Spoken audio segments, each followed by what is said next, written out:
Olá, queridos! O Salmo 40 é, antes de tudo, um salmo sobre Davi, suas necessidades e como Deus as supriu.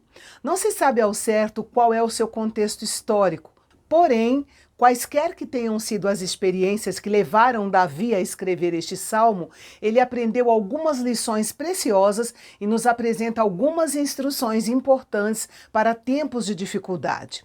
Não importa quais são os nossos problemas ou tribulações, é sempre bom olhar para trás e lembrar da bondade de Deus. Davi se lembrou de quanto tempo esperou para o Senhor livrá-lo e os maravilhosos resultados da sua espera paciente.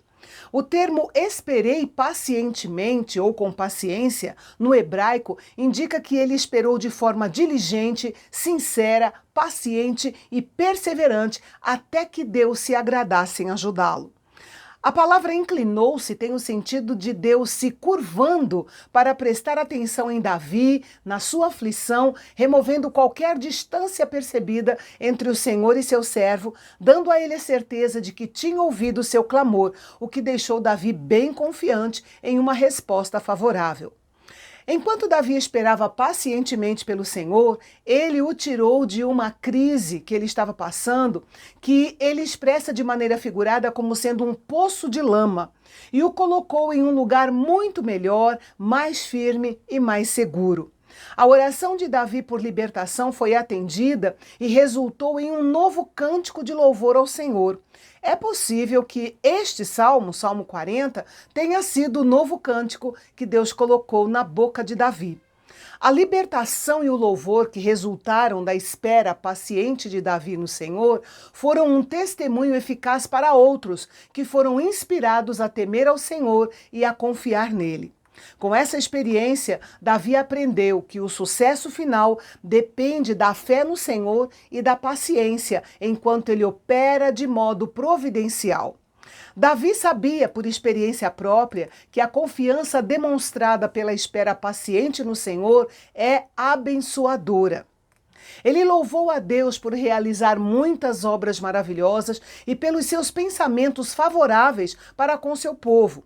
Ou seja, o passado estava cheio dos feitos maravilhosos do Senhor e o futuro estava cheio dos planos maravilhosos do Senhor.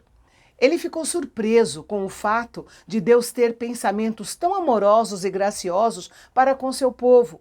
E eram tantos que não podiam ser enumerados. Isso porque quando Deus pensa, significa que a mente gigantesca que moldou o universo está pensando em cada um de nós. Depois de sair, figuradamente, do poço de lama e ser colocado em uma rocha, Davi agora passa ao santuário de Deus. Ao considerar tudo o que o Senhor havia feito por ele, de que maneira ele poderia expressar sua gratidão pelas suas misericórdias? Poderia levar sacrifícios e ofertas para o altar, mas esse não era o maior desejo de Deus. No versículo 6, ele menciona 4 tipos de ofertas. Os sacrifícios, que se refere a qualquer animal cujo sangue era oferecido no altar, seguida por uma refeição comunitária. As oferendas, que eram porções de manjares, os cereais que podiam acompanhar os sacrifícios. Os holocaustos, que simbolizavam a consagração total ao Senhor, e as ofertas pelo pecado, que eram apresentadas em função de transgressões específicas e promoviam a reconciliação entre Deus e o transgressor. Todas essas ofertas e sacrifícios cumpriram-se em Jesus Cristo, pois seu sacrifício na cruz satisfez a justiça de Deus de uma vez por todas e para todo sempre. Davi entendeu que, em vez dos sacrifícios, Deus queria obediência. Isso ficou evidente na vida do rei Saul, que ofereceu sacrifícios muito bem, mas não obedeceu ao Senhor.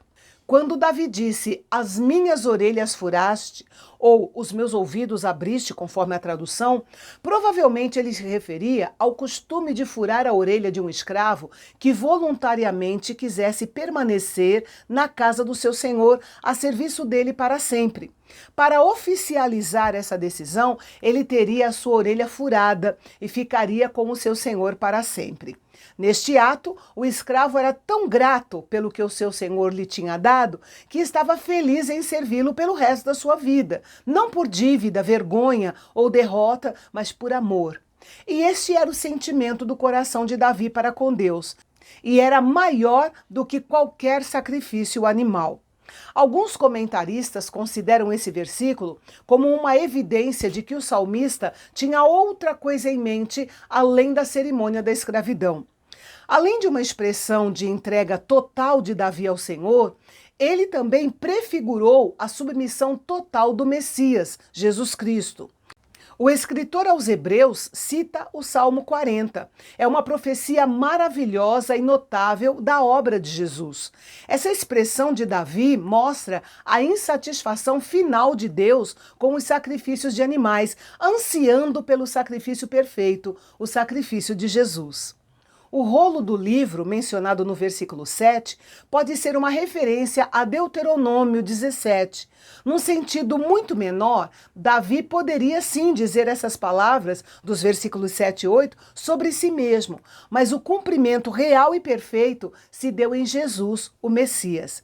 Ele não apenas fez a vontade do Pai, mas encontrou nela o seu real prazer.